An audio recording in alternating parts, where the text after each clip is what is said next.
Ore comigo agora. Senhor Deus, a tua palavra está aberta. Temos o objetivo de aprendermos mais sobre ti e também temos a missão de compartilhar a tua mensagem e o teu evangelho. Que teu Santo Espírito seja constante em nossa existência e neste momento e a partir dele, que nossa mente possa ser aberta para a compreensão que vem do alto. São bênçãos que pedimos e somos gratos por teu Filho amado Jesus Cristo justo, hoje e sempre. Amém. Você sabe que por muito tempo nós estudamos a respeito das profecias. Frequentamos cultos onde líderes religiosos, pastores, ungidos pelo Senhor, falavam com muita autoridade, afirmando de que chegaria o dia onde aquilo que eles estavam pregando e era alvo do seu estudo se tornaria realidade. Isso foi chamado cumprimento profético. A partir de hoje, eu convido você para que façamos uma jornada juntos, esquadrinhando capítulo a capítulo dos 22 do livro de Apocalipse. Você é o meu convidado para, junto das Sagradas Escrituras, compreendermos um pouco do muito que já é realidade no tempo atual e de tudo aquilo que a Sagrada Escritura afirmou que aconteceria próximo do tempo do fim. Então, por favor, se você tem acesso aí, abra a sua Bíblia no capítulo 1 de Apocalipse. Como frisei no início, nós vamos didaticamente estudarmos somente um capítulo por vez, para que possamos, mediante a lucidez oriunda do céu, esquadrinharmos aquilo que a Bíblia quer nos revelar. Muitas pessoas assumem que o livro de Apocalipse é um livro de horrores, é um livro que traz atrocidades ou coisas desta natureza, horríveis na sua grande maioria. Preciso dizer de que discordo veementemente desta realidade. Por quê? O livro de Apocalipse é um livro de boas novas. Apocalipse significa revelação. Então, relativamente uma redundância, né? As revelações do Apocalipse. O livro do Apocalipse, ele traz um resumo de tudo aquilo que seria comprovadamente confirmado no tempo do fim. Eu entendo que quando nos propomos a estudarmos a Bíblia, precisamos ter a Bíblia para que ela se revele a nós. E é por isso que oramos. Sempre que a palavra de Deus está aberta, nós oramos pedindo direcionamento. Já fizemos isso no princípio, faremos uma vez mais. Querido Deus, agora, por favor, abra nossa mente, prepara nosso coração, que as pessoas sinceras na busca pela verdade possam encontrar guarida nas tuas palavras nesse momento. Por Jesus Cristo, amém. Apocalipse de João. Encontre, por gentileza, o seu primeiro capítulo em Apocalipse. Revelação de Jesus Cristo que Deus lhe deu para mostrar aos seus servos as coisas que em breve devem acontecer e que ele, enviando por intermédio do seu anjo, notificou o seu servo João, o qual atestou a palavra de Deus e o testemunho de Jesus Cristo quanto a tudo o que viu. Primeira informação importante, o livro de Apocalipse foi entregue por quem? Nós vamos descobrir ali na frente de que este anjo que Apocalipse 1, no versículo 1, está citado, na verdade era o próprio Jesus Cristo. Foi entregue para João, e João, na ilha de Patmos, estava enclausurado, estava preso, estava sentenciado a ficar ali. Ele recebe a visão, e essa visão ela é entregue através do livro de Apocalipse. Vamos entender um pouquinho a Bíblia como um todo? Quando nós olhamos para o cenário da Bíblia como um todo, nós percebemos que existe uma construção de uma série de fatores. O livro de Apocalipse, por sua vez, ele é dividido e ele é visto por 4 perspectivas. A primeira delas são os pretoristas. São aqueles que olham para o cenário do Apocalipse apenas como algo para ser observado, que já aconteceu, que fez parte da história, algo assim. Os futuristas é autoexplicativo. Eles olham para o cenário apocalíptico como sendo algo que vai acontecer em algum momento. Os idealistas, por sua vez, olham para o livro de Apocalipse apenas como sendo um livro de ideias e extraem-nas, e os historicistas são aqueles que são mais fiéis à história. Ou seja, os historicistas, eles conseguem compreender que o livro do Apocalipse contém sim informações que fazem parte do passado, no entanto, também trazem informações que são para o nosso tempo e indiretamente para o tempo do futuro também. A Bíblia, ela possui 66 livros, sendo 39 destes livros no Velho Testamento, conhecido Antigo Testamento, e 27 no Novo Testamento. A Bíblia já foi traduzida em mais de 1.500 línguas. Ela foi escrita num período de 1.600 anos. Só este dado por si só se torna um milagre absurdo, porque imagine, um hiato de 1.600 anos, nós temos aí 40 escritores no dado mais a seguir, como você pode conferir, 40 escritores, 1.600 anos. Eles, na grande maioria, sequer se encontraram, sequer tiveram concordância, por assim dizer. E apesar disso, a Bíblia, ela traz toda uma mensagem, toda uma construção, todo um cenário que com toda certeza se corrobora entre si. Isso por si só já é um milagre absurdo. 40 escritores, 3 línguas, as 3 línguas matrizes da Bíblia, por assim dizer, hebraico, aramaico e grego. E claro, o autor é Deus. Nós precisamos compreender essa informação já no princípio de tudo. O ser humano colocou a sua forma de ver as coisas, mas a assinatura é divina. Aí talvez nessa hora crie-se pequena confusão do tipo, mas como assim o ser humano colocou aquilo? Imaginemos uma ideia hipotética, que você vá até o recôndito da Amazônia, chegue lá e extraia do convívio um índio que nunca teve acesso, sequer contato à civilização. E você vai lá buscá-lo de helicóptero, traz até a Avenida Paulista de São Paulo, no horário de pico, onde está todo aquele ritmo frenético, carros indo e vindo, aquela barulheira ensurdecedora, e depois coloca o índio novamente dentro deste helicóptero e devolve ele lá para a aldeia. E agora diz para ele, conte para os outros o que você viu. Ele não tem referências similares àquelas que conhecemos. Então o índio diz o quê? Olha, chegou uma libélula gigante, abriu a barriga dela, me colocaram lá dentro, voamos, chegamos em um lugar onde tinha um rio de vagalumes, um rio de sangue, e era um barulho como quando chove tormenta na floresta. Por quê? Ele não sabe dizer. Estavam vindo uma série de carros que tinham seus faróis ligados, ou estavam indo, e por extensão, quando freavam, acendiam as sinaleiras. Então essa é a referência. Da mesma forma, nós precisamos entender que a Bíblia, na sua totalidade, ela foi inspirada por Deus. Temos uma única parte das Sagradas Escrituras que literalmente o dedo de Deus ali fez a sua contribuição. Estamos falando de Êxodo 20, a lei moral. Vamos entender mais à frente nos estudos que estaremos fazendo. Mas a percepção e a linguagem, ela é humana. Uma vez que nós compreendemos isso, muitas coisas se elucidam. A autoria da Sagrada Escritura, queridos, é com toda certeza divina. Aí nós temos a história. A história, bem da verdade, as Sagradas Escrituras, elas são divididas em 5 ramificações: história, poesia, profecia, evangelhos e cartas. Assim é a construção da Bíblia.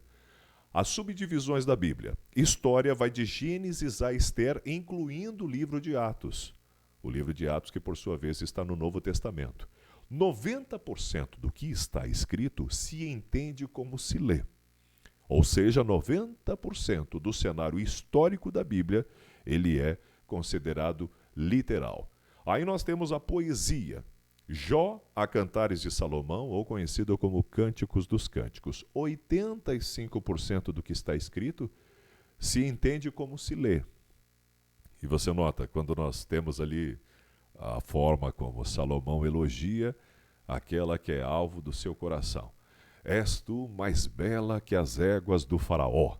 E aí você pensa, puxa vida, se eu aplicasse esta abordagem a uma figura feminina nos tempos atuais, eu estaria em maus lençóis.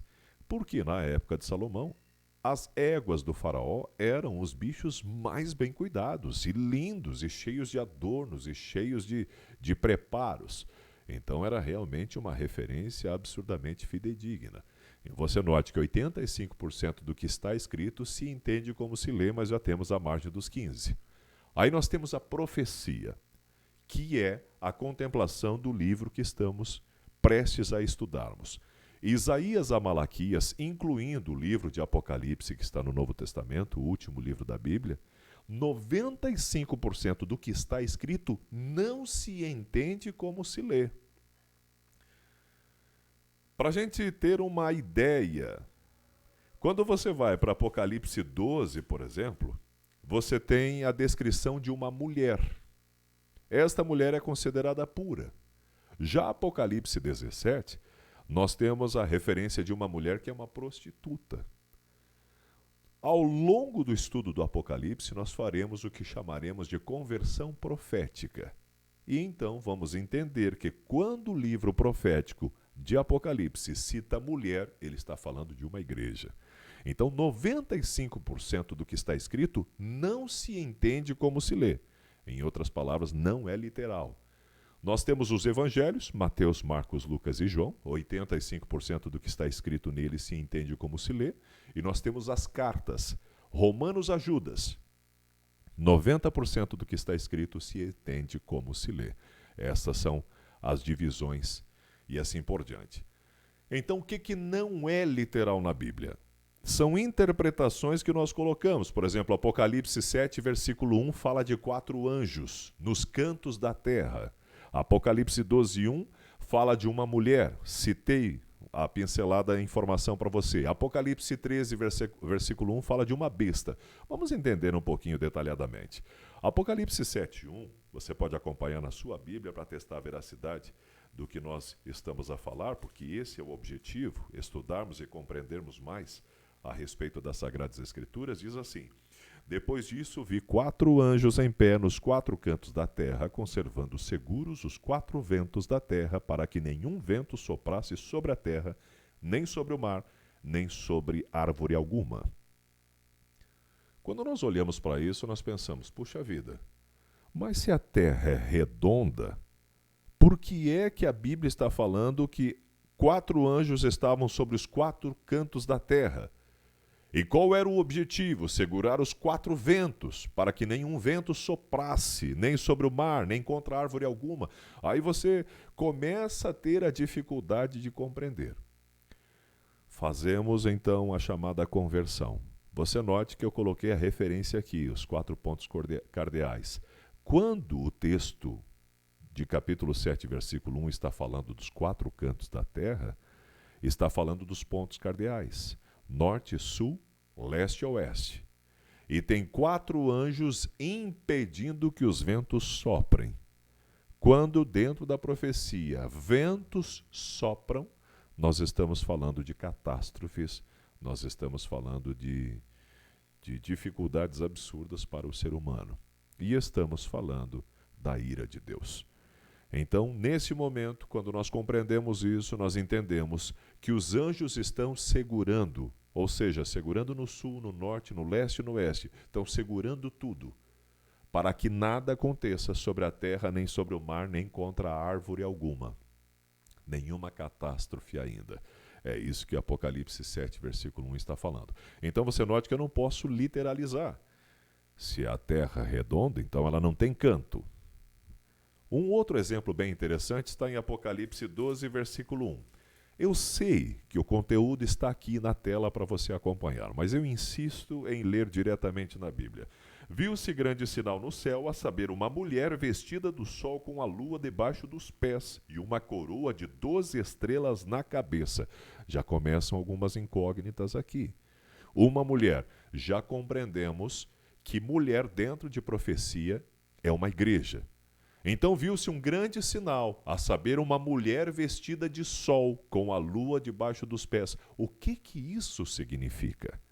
Uma coroa de 12 estrelas na cabeça, que, achando-se grávida, grita com as dores de parto, sofrendo tormento para dar à luz. O que isso tudo significa? Essa passagem está no 12, 1 e 2. Ao longo do processo vamos entender. Mas então, se nós compreendemos que na conversão profética uma mulher é uma igreja, então nós temos uma igreja vestida de sol. O que significa estar vestida de sol? Com a lua debaixo dos pés, uma coroa de 12 estrelas. Enfim, todas estas informações, ao longo dos nossos estudos, estarão sendo graciosamente respondidas para a honra e glória do Senhor. Mas você entendeu por que não pode se aplicar a literalidade? Um terceiro exemplo está em Apocalipse 13, versículo 1. Então vi sair do mar, emergir do mar, uma besta que tinha 10 chifres e 7 cabeças, e sobre os chifres 10 diademas, e sobre as cabeças nomes de blasfêmia. Mais uma vez, não se aplica a literalidade. Você vai ver que em Apocalipse traz referências de alguns animais.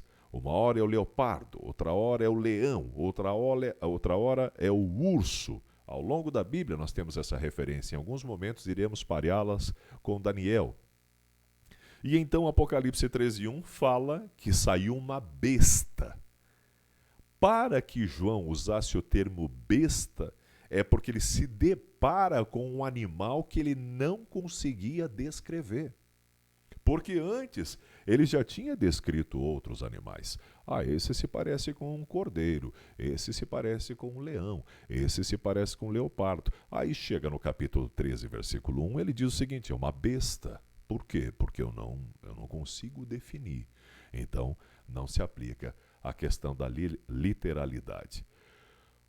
Mas e se eu leio a Bíblia? Muitas pessoas usam esse argumento, né? Olha, eu leio a Bíblia, mas eu não consigo entender. Eu leio, eu me dedico ao estudo da Bíblia, mas eu não entendo. Abra Isaías 28:10. Isaías. Estou no Jeremias, Isaías, antes do Jeremias. Encontre na sua Bíblia, se for possível. Nós precisamos tirar tempo de qualidade para estudarmos a Bíblia, senhoras e senhores. A Bíblia, aceitem o fato de que serei um tanto quanto repetitivo nisso, mas a Bíblia ela é mais atualizada que o Jornal de Amanhã. Isaías 28:10 diz assim: porque é preceito sobre preceito, preceito e mais preceito, regra sobre regra, regra e mais regra, um pouco aqui, um pouco ali. O que a Bíblia está me dizendo? Que para que eu possa compreender as Sagradas Escrituras, eu preciso ler um trecho dela, ver qual é a concordância dessa informação e encontrar num outro ponto. A Bíblia, ela se completa. O que nós precisamos estar atentos, no entanto, é de que muitas vezes um texto fora de contexto, ele se torna um pretexto. Então, se em algum momento você tiver dificuldade para compreender o que a Bíblia está lhe mostrando, tenha em mente Isaías 28:10. Um pouco aqui, um pouco ali. Pega uma informação aqui e uma informação acolá, porque com toda certeza as Sagradas Escrituras sempre vai elucidar. Acompanha comigo um pouquinho. Apocalipse 1, 9 a 11. Mais uma vez, abrimos a Bíblia para encontrarmos a informação. Apocalipse 1, 9 a 11. Diz assim: eu, João, irmão vosso e companheiro na tribulação, no reino e na perseverança, em Jesus achei-me na ilha chamada Patmos, por causa da palavra de Deus e do testemunho de Jesus. O que ele está dizendo? Eu fui preso porque eu estava pregando o Evangelho. Eu fui preso por causa do testemunho de Jesus. Eu fui enviado para Patmos porque eu era uma liderança proeminente falando a respeito de mensagens que não eram consideradas muito populares. Por essa condição, João foi preso. Versículo 10 do capítulo 1. Achei-me em espírito no dia do Senhor e ouvi por detrás de mim grande voz como de trombeta. Quando o João está usando o termo achei-me em espírito, ele está dizendo que ele está tendo uma visão. No dia do Senhor era um dia de sábado. Se você esquadrinhar a Bíblia de ponta a ponta, você vai encontrar mais de 100 referências alusivas ao ato de respeitar, guardar e glorificar o dia de sábado como um dia que é oriundo do memorial da criação. João, ele tem essa primeira etapa da sua visão em um dia de sábado. E ele começa a descrever, no versículo 11, o que vês, dizendo, então, achei-me em espírito, ouvi por detrás de mim grande voz como de trombeta. Ele não viu nada, ele só ouviu nesse primeiro momento, dizendo, o que vês escreve em livro e manda às 7 igrejas. São elas, Éfeso, Esmirna, Pérgamo, Tiatira, Sardes, Filadélfia e Laodiceia. Vamos até o versículo 11. Acompanha comigo aqui na tela. Patmos, geograficamente falando, aqui está. Então a instrução na visão do apóstolo é que ele deveria escrever carta para Éfeso, Esmirna, Pérgamo, Tiatira, Sardes, Filadélfia e Laodiceia. Eu e você precisamos compreender que estas 7 igrejas, elas são literais na história, ou seja, existiu um tempo de início, meio e fim para cada uma delas. Cada uma delas recebeu uma mensagem específica através das cartas do apóstolo, mas também cada uma delas representa um tempo profético. Conseguiu entender? Então nós temos uma igreja literal, nós temos um período fidedigno a essa literalidade, mas também temos a aplicação da mensagem para algum tempo. E agora vamos entender um pouquinho. Ele está na ilha de Patmos e ele começa a escrever, e no versículo 12, acompanha comigo. Voltei-me para ver quem falava comigo. Então, depois que ele ouviu a voz, ele volta para ver quem está falando com ele. E voltado vi 7 candeeiros de ouro, e no meio dos candeeiros um semelhante a filho do homem, com vestes talares e cingido à altura do peito com uma cinta de ouro. Versículo 14. A sua cabeça e cabelos eram brancos como alva lã, como neve, e os olhos como chama de fogo. Os pés semelhantes ao bronze polido, como que refinado numa fornalha, e a voz como voz de muitas águas. Note que quando ele se vira para se deparar com quem falava com ele, essa é a visão. Nós temos aqui 7 candelabros, temos uma espada que sai da boca do homem, temos aqui as estrelas, 7 estrelas na mão dele, tá vendo? E o desenho remonta então esse cenário apocalíptico. E você olha para isso tudo e pensa, quem estava falando com João? A própria Bíblia responde. Voltei-me para ver quem falava comigo. No versículo 13, no meio dos candeeiros, um semelhante ao Filho do Homem. A Bíblia, em vários momentos, usa a expressão Filho do Homem. E essa expressão é usada quando se refere a Jesus Cristo. Então, nesse momento, Jesus estava falando com João para fazer uma revelação a ele. Mas o que representa isso tudo? Por que 7 candelabros? Por que 7 estrelas? Por que uma espada que sai da boca? Isso tudo, senhoras e senhores, ao longo dos estudos, posso afirmar a você, será revelado. Mas o Apocalipse, no entanto, para que compreendamos o Apocalipse, para que entendamos a base do Apocalipse, nós temos que ir para Daniel 2, 28 a 45. Eu vou abrir aqui, mas eu não tenho a pretensão de ler todas estas passagens com você, e eu deixo aqui a teu inteiro critério que você, na busca pelo conhecimento oriundo do Sagrado Livro, faça essa busca. Mas ambientando você, no capítulo 2, a partir do versículo 28 a 45, o cenário é este. O rei tinha um sonho corriqueiramente. Ele acordava pela manhã, não lembrava do sonho que ele tinha tido. Ele chamava os seus sábios, chamava os seus conselheiros e dizia, olha, eu tive um sonho e eu gostaria que vocês me revelassem o sonho e me dissessem o que isso significa. Obviamente, nenhum ser humano tinha essa capacidade. Eles argumentavam, rei, se o senhor falar para nós qual foi o sonho que o senhor teve, a gente revela a interpretação, mas adivinhar o que o senhor sonhou é impossível. Note o que diz o versículo 28 do capítulo 2. Mas há um Deus no céu, o qual revela os mistérios, pois fez saber ao rei Nabucodonosor o que há de ser nos últimos dias. Alguém disse o seguinte, olha, conheço um cara. Esse cara se chama Daniel. Daniel é trazido à presença do rei. O rei diz: olha, eu tenho esse sonho, eu quero lembrar do sonho e eu quero entender a interpretação dele. Daniel respondeu o seguinte: olha, humanamente falando, ninguém pode fazer isso que o senhor está pedindo. Mas tem um Deus no céu. Olha que testemunho bacana, né? Tem um Deus no céu e ele pode revelar. E o que aconteceu? O próprio Daniel teve o sonho que o rei tinha e a interpretação do mesmo. Então, neste momento, já estamos no versículo 28, o rei está ali diante de Daniel. Daniel diz o seguinte: olha, foi revelado ao rei tudo aquilo que deve acontecer até o tempo do fim. Para que não fique dúvida, para você que está nos acompanhando nesse estudo. Versículo 28, Daniel capítulo 2. O teu sonho e as visões da tua cabeça quando estavas no teu leito são estas. E um pouquinho antes diz assim: mas há um Deus no céu, o qual revela os mistérios, pois fez saber ao rei Nabucodonosor o que há de ser nos últimos dias. O sonho que o rei teve estava revelando da parte de Deus tudo o que aconteceria nos últimos dias da humanidade. Até o versículo 45, nós temos essas informações. Está na descrição do sonho do rei.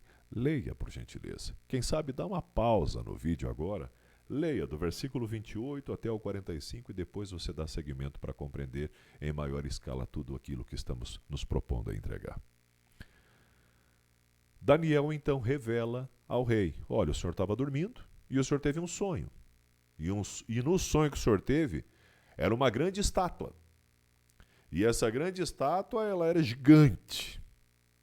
E de repente, numa altura do seu sonho, uma pedra foi lançada sem auxílio de mãos humanas, e essa pedra pega nos pés da estátua e esmiuça totalmente. E essa rocha, ela vai crescendo, crescendo, crescendo, crescendo, crescendo, até tomar conta de toda a terra. Este foi o sonho que o senhor teve. O rei Nabucodonosor ficou maravilhado. Exatamente isso. E a estátua em questão, que o senhor sonhou, tinha a cabeça de ouro, os braços e o tronco de prata, o ventre e o quadril de bronze, as pernas eram de ferro, e os pés eram de barro e ferro. O rei falou: exato, é isso que eu sonhei. O que significa? Como foi dito, rei, foi revelado ao Senhor tudo aquilo que vai acontecer até os últimos tempos da humanidade. A cabeça de ouro representa o seu reino. Imponente, poderoso, gigante, extraordinário. Um reino em escala global, Babilônia. Mas o seu reino, o rei, vai passar. Depois vem um reino um pouco mais fraco que o seu. E a história revelou que depois de Babilônia vieram os medos e os persas. Depois virá um reino um pouco mais fraco. Então nós temos o cenário grego, a Grécia, sendo a parte de bronze. Haverá de vir um reino mais fraco posteriormente. Este foi Roma. E depois de Roma, nós teremos um reinado que ele é parcialmente fraco, parcialmente forte. Parcialmente fraco como o barro, parcialmente forte como o ferro. E hoje, e depois você, ao nos acompanhar, vai estar entendendo em maior escala que nós estamos falando da Europa. A revelação da profecia de Daniel termina no cenário europeu. Hoje nós temos a Alemanha, imponente, gigante, poderosa, mas também temos Portugal. Então, em parte forte e em parte fraco, que tentaria se unir, mas jamais haveria. E então, depois que isso acontece, vem uma pedra gigante e esmiuça tudo. O que significa? Quando nós entendemos a profecia de Daniel, nós vamos entender o que traz o cenário de Apocalipse. Lá em Apocalipse, nós já lemos hoje a respeito de uma besta. Daniel também traz referência a respeito de 4 animais. Nós temos leão com 2 asas, que hoje entendemos é o período babilônico, né? Asas de águia representam a conquista, e isso tudo está registrado em Daniel 7,4. Nós temos o urso com 3 costelas na boca, nós temos o leopardo com asas e 4 cabeças, e nós temos um animal terrível e espantoso. Quando você pega essa informação e coloca dentro do cenário apocalíptico, você vai perceber que lá em Apocalipse também tem 3 animais. 3 animais que é possível defini-los. E o 4º animal é uma besta. Assim como Apocalipse, protagonizado por João, nós vemos Daniel diante de uma situação que ele não sabe descrever. E ele diz, é um animal terrível e espantoso. E lá no capítulo 13 de Apocalipse, nós vamos entender por que isso significa terrível, espantoso, ou uma besta. Por quê? Roma, ela pega um pouco do comportamento de Babilônia, um pouco do comportamento dos medos-persas, o sistema de adoração da Grécia e outros traços comportamentais, e aí aplica tudo na realidade romana. Ou seja, como esse animal ele pega uma coisa aqui, outra ali, outra lá, daqueles que o antecederam, não tem como defini-lo. É um animal espantoso, é uma besta. Isso tudo parece tão sem compreensão, mas acredite, se você se permitir, para a honra e glória do Senhor, e obviamente com a instrução divina, se permitir compreender isso tudo, a sua mente será extraordinariamente liberta. Afinal, conhecereis a verdade, e a verdade te libertará. Então, quando nós entendemos que a profecia de Daniel ela estava contemplando desde o início até o final o cenário da humanidade, para nós tudo se elucida.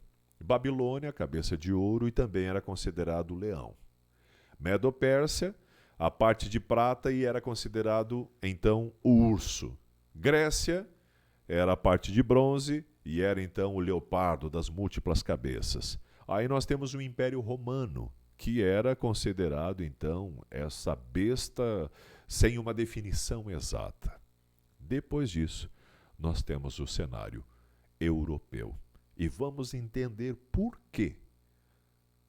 A realidade europeia hoje já foi definida nas Sagradas Escrituras como cumprimento profético. Isso tudo é extraordinário e elucidador. Apocalipse 1, 17 a 20. Você note que o capítulo 1 de Apocalipse ele é realmente extremamente interessante. Apocalipse 1, 17 a 20. Você está com essa Bíblia aí? Por gentileza. Apocalipse 1, 17 a 20. Me permite encontrar. Diz assim. Quando ouvi o quê? Lembra que nós tínhamos retido a informação de que ele olha para trás e ele vê o Filho do Homem e tinha aquelas características. E então no versículo 17 diz assim: eu, quando ouvi, caí a seus pés como morto. Porém ele pôs sobre mim a mão direita, dizendo: não temas, eu sou o primeiro e o último, e aquele que vive. Estive morto, mas eis que estou vivo pelos séculos dos séculos, e tenho as chaves da morte e do inferno. Só fazendo um adendo aqui. De acordo com tudo que você conhece, qual é o único que se adequa a essas características? Já tive morto e revivi. Sou o primeiro e o último. Consegue entender por que no momento que a gente lê o versículo 2, o final do versículo 1, perdão, fazendo referência do seu anjo que notificou o servo João, nós podemos afirmar categoricamente de que esse anjo era o próprio Jesus Cristo?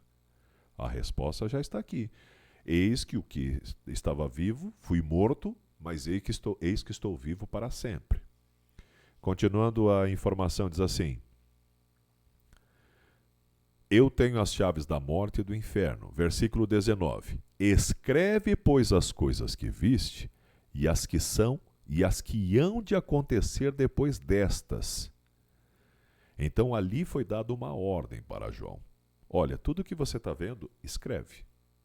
As coisas que já aconteceu, as coisas que você está vendo e aquelas que hão de acontecer. Só que no capítulo 1 de Apocalipse, tu nota que já vai sendo desvendados os mistérios. João estava preso, ele recebe uma informação de escrever cartas às 7 igrejas, ele ouve a voz que parecia de muitas águas. Mais à frente o capítulo já constrói a informação de que era o próprio Jesus Cristo, e agora vem a ordem para ele. Escreve. Só que tem uma espécie de mistério que o primeiro capítulo já revela. A pergunta que ficou, né? Poxa vida, aqueles 7 candelabros, o Filho do Homem está no meio, e na mão direita ele tem 7 estrelas. O que isso significa? O próprio capítulo 1 já responde. Versículo 20. Quanto ao mistério das 7 estrelas que viste na minha mão direita, e aos 7 candeeiros de ouro, as 7 estrelas são os anjos das 7 igrejas, e os 7 candeeiros são as 7 igrejas. Então o primeiro mistério já é revelado. Quando nós vamos para o capítulo 2, você percebe que começa a ser escrito estas cartas. Éfeso, Pérgamo, Tiatira. Lá no capítulo 3, nós temos Sardes, Filadélfia, Laodiceia. E aí nós temos, a partir do capítulo 4, a visão do trono. E o que isso tudo significa? Lá no capítulo 3, nós temos uma referência de Laodiceia, e essa referência diz assim: Você é morno. Quem dera você fosse quente ou frio, mas como você é morno, vomitar-te-ei da boca. O que isso significa? Por que essa expressão é usada em Laodiceia? Aí nós temos uma outra carta escrita a outra igreja. Olha, eu encorajo você para que compre colírio, e compre ouro refinado, e compre lã branca. E aí você diz, mas gente, que coisa mais... E aí quando nós estudarmos mais detalhadamente, você vai descobrir que esta igreja e este período, eles ostentavam uma lã negra que era considerada o auge da moda para o ciclo daquela realidade e dentro do território, dentro do cenário romano também. Você vai descobrir que esta igreja em específico concentrava a escola de medicina da época, onde sua especialização era oftalmologia. E você vai descobrir também que o banco central da época era concentrado nesta região. Então eles acreditavam que viam bem, que eram ricos abastados, mas eram pobre, cego e nu. E a Bíblia se revela. Se você entende que é chegado o tempo de buscar a presença do Senhor em maior intensidade, façamos isso juntos. Gradativamente, estaremos estudando diligentemente, capítulo a capítulo, um por vez, até chegarmos ao final do livro profético de Apocalipse. E tudo isso só nos leva a um objetivo: nos prepararmos para a volta do Senhor Jesus. Eis que vem com as nuvens, e todo olho verá. Que Deus possa abençoá-lo ricamente na busca por esse conhecimento. Tendo isso em mente, vamos orar? Senhor Deus, obrigado pela oportunidade de falarmos abertamente do seu amor. Obrigado porque está havendo um despertar. Obrigado porque teu Santo Espírito tem trabalhado diligentemente em nossa mente. Nos consagramos a ti, pedimos sabedoria, pedimos, acima de tudo, que teu Santo Espírito faça morada em nossa existência, hoje e sempre. Em nome do teu Filho amado Jesus Cristo, justo, hoje e sempre. Amém.